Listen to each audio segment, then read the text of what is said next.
Bismillahirrahmanirrahim. Assalamualaikum warahmatullahi wabarakatuh. Apa kabar semuanya?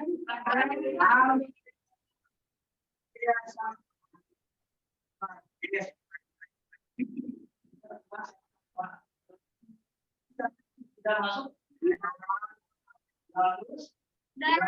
Oke, tadi tolong catat siapa Nurul?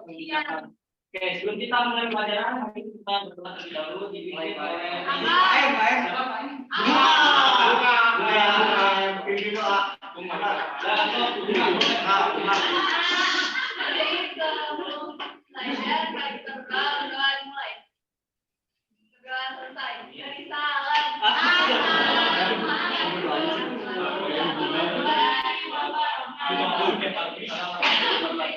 ada yang tahu sebelum pertemuan sekarang kemarin belajar tentang apa? Tentang tadi? Ya, lebih tepatnya pertemuan kemarin kita belajar tentang hakikat dan teori kedaulatan. Hari ini kita akan belajar bab 3. Bab selanjutnya itu mengenai bentuk dan prinsip kedaulatan negara Republik Indonesia. Boleh next? Jadi tujuan pembelajaran kita salah satunya melalui kegiatan kelompok di kelas nanti. Peserta didik dapat menganalisis contoh perwujudan dari kedaulatan rakyat dengan cara seksama. Next. Nah, ada yang tahu apa itu kedaulatan? Satu orang boleh? Kekuasaan tertinggi. Oke, peserta dari sudah berapa? Ini jangan cemburu dong. Boleh. Nah, jadi mohon permisi.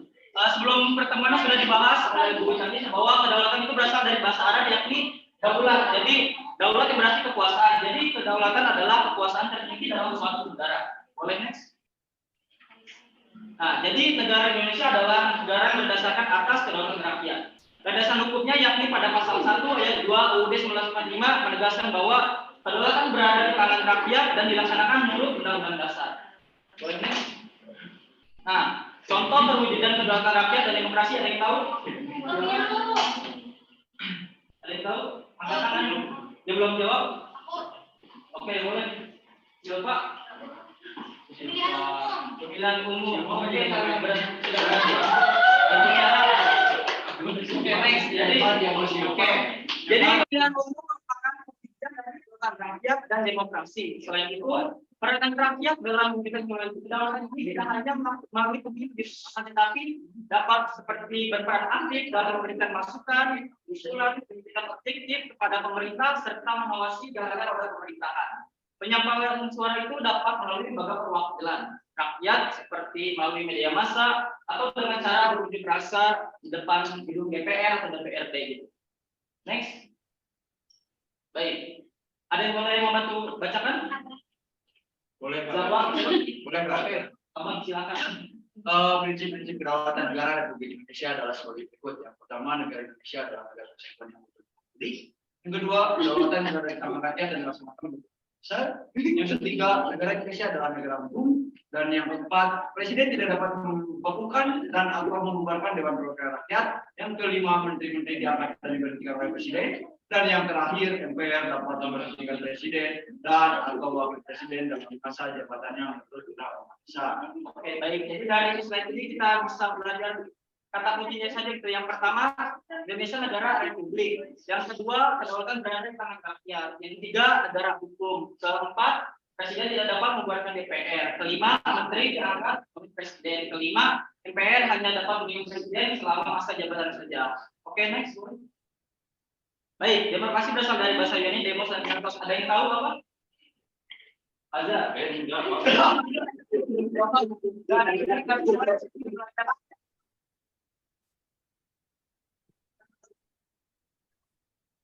Kalau salah dari rakyat. Dari rakyat, oke. Kita jawabannya kita lihat nanti yang sedang berani berbicara. Oke, boleh dimakan. Prinsip negara dengan rakyat menggunakan dengan makna demokrasi.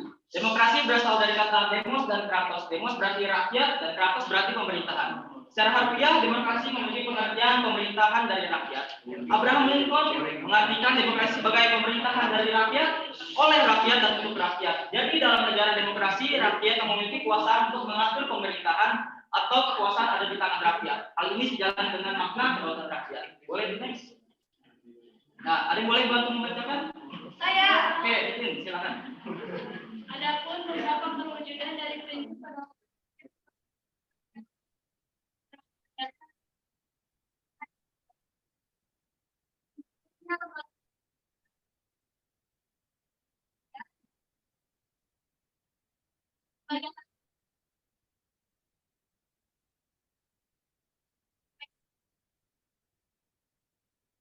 B. Adanya pemilihan presiden dan wakil presiden yang tertuang dalam pasal 6A Undang-Undang Dasar 1945. C. Adanya pemilihan anggota MPR, DPR, DPD, dan DPRD yang tertuang dalam pasal 22 RUU 1545. D.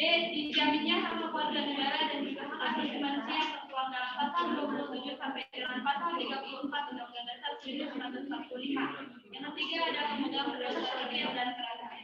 Oke, baik, terima kasih Titin. Boleh di next selanjutnya. Nah, baik, sekarang kita masuk ke dalam tugas kelompok.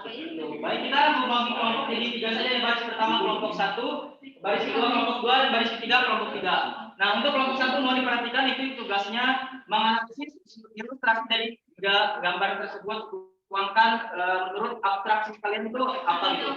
Boleh yang kedua di next. Untuk kelompok 2 bisa untuk menganalisis gambar-gambar tersebut, ada 4 gambar. Boleh diingat-ingat dari sekarang untuk nantinya didiskusikan. Boleh di next selanjutnya. Nah, yang 3 itu untuk kelompok 3 analisis asas-asas dalam pemilu untuk kelompok 3. Oke, silakan untuk pada kelompok-kelompoknya untuk berdiskusi menemukan jawaban tersebut.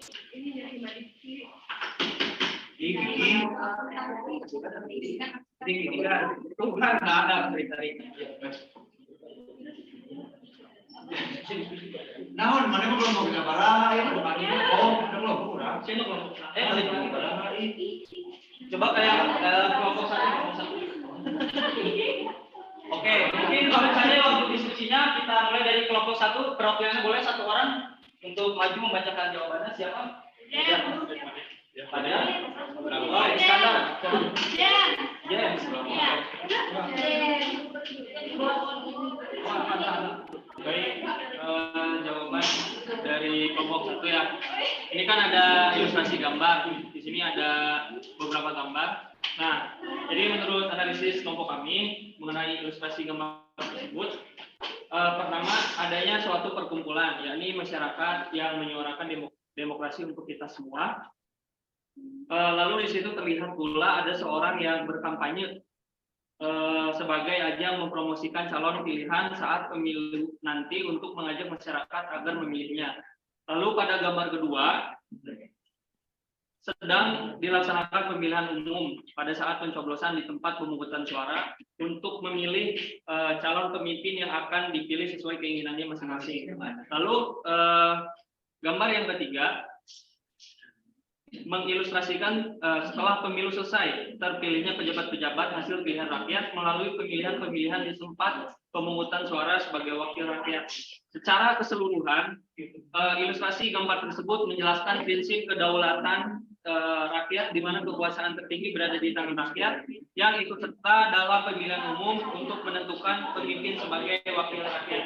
Oke, baik, boleh beri tepuk tangan untuk kelompok 1. Baik, untuk kelompok 1 ada oleh-oleh dari Bapak untuk teman-temannya juga. Oke, sekarang dari kelompok 2 ada yang mau. Oke, ya. Oke. Aku hanya memanggilmu. Ini Pak. Ya ayah.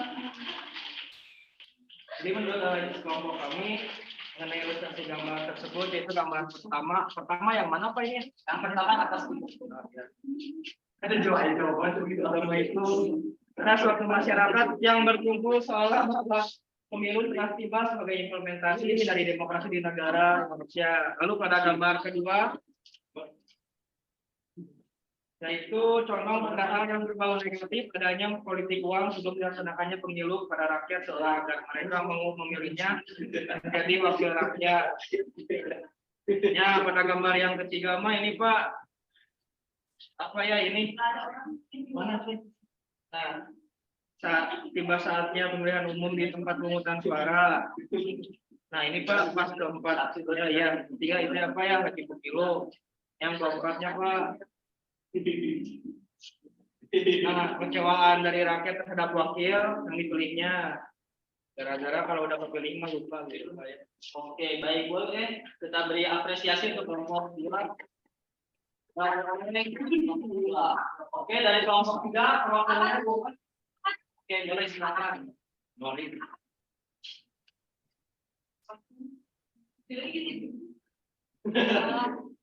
Oke, dari kelompok 3, asas-asas dalam pemilu itu ada lumber jurdil, yaitu asas langsung, umum, bebas, rahasia, jujur, dan adil. Nah ini itu sesuai dengan Undang-Undang Nomor 7 Tahun 2017 tentang pemilihan umum. Nah, kan tadi ada lumber jurdil langsung itu berarti si pemilihnya datang ke TPS. Terus, maksudnya warga negara yang telah memenuhi syarat berhak mengikuti pemilu. Kemudian bebas, artinya bebas dalam memilih tanpa adanya tekanan dan paksaan dari siapapun. Kemudian rahasia, jadi hanya cukup tahu tadi dan tidak tahu orang lain. Kemudian jujur, nah jujur ini artinya dalam penyelenggaraan baik ini harus bersikap jujur. Kemudian ada adil. Nah, adil ini artinya setiap pemilih dan peserta pemilu mendapatkan perlakuan yang sama serta bebas dari kecurangan kecurangan. Oke, baik untuk kelompok 3, terima kasih. Mari kita beri apresiasi untuk kelompok 3. Boleh ini. Nah, baik, terakhir kita bakal mengevaluasi itu buat mereka.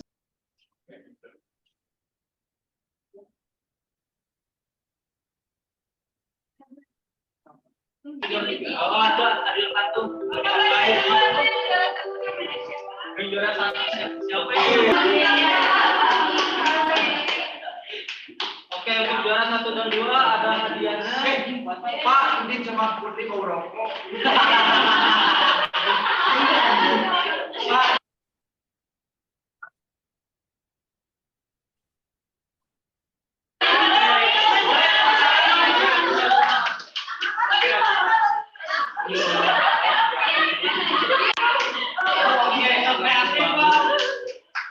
Oke, setelah kita melaksanakan kuis, sekarang kita sebelum melanjutkan pelajaran, apakah ada yang menyimpulkan pelajaran ini? Oke, Pak, silakan, Ocit. Kesimpulannya ya Pak, jadi kesimpulan kita pada hari ini yakni mempelajari mengenai bentuk dan prinsip kedaulatan negara Republik Indonesia. Adapun kedaulatan yakni kekuasaan tertinggi dalam suatu negara. Di Indonesia sendiri menganut prinsip kedaulatan rakyat sesuai pasal 1 ayat 2 Undang-Undang 1945. Adapun contoh dari perwujudan prinsip kedaulatan rakyat yakni adalah pemilu di mana rakyat bebas menggunakan haknya untuk memilih pemimpin yang akan menjadi wakil rakyat dalam menjalankan roda pemerintahan dengan memperhatikan kebutuhan rakyat. Hal ini jalan apa yang dikatakan Abraham Lincoln mengenai demokrasi yakni pemerintahan dari rakyat dan untuk rakyat. Pemilu sebagai salah perwujudan kedaulatan rakyat ini dijalankan berdasarkan asas lumber jurdil yakni asas langsung, umum, bebas, rahasia, jujur, dan adil.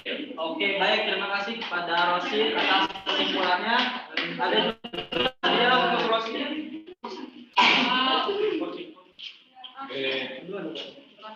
Mi Pak, mi maunya. Banyak mawar Ya, untuk Rosi karena sudah berani membuka pembelajaran. Barangkali itu saja yang bisa Bapak sampaikan untuk pembelajaran kita pada hari ini. Semoga sehat selalu. Mohon maaf juga jika terdapat kesalahan. Mohon maaf. Assalamualaikum warahmatullahi wabarakatuh. Ya, sebelum kita tutup, kita akhiri, mari kita berdoa terlebih dahulu. Boleh dipimpin oleh siapa? Siapa?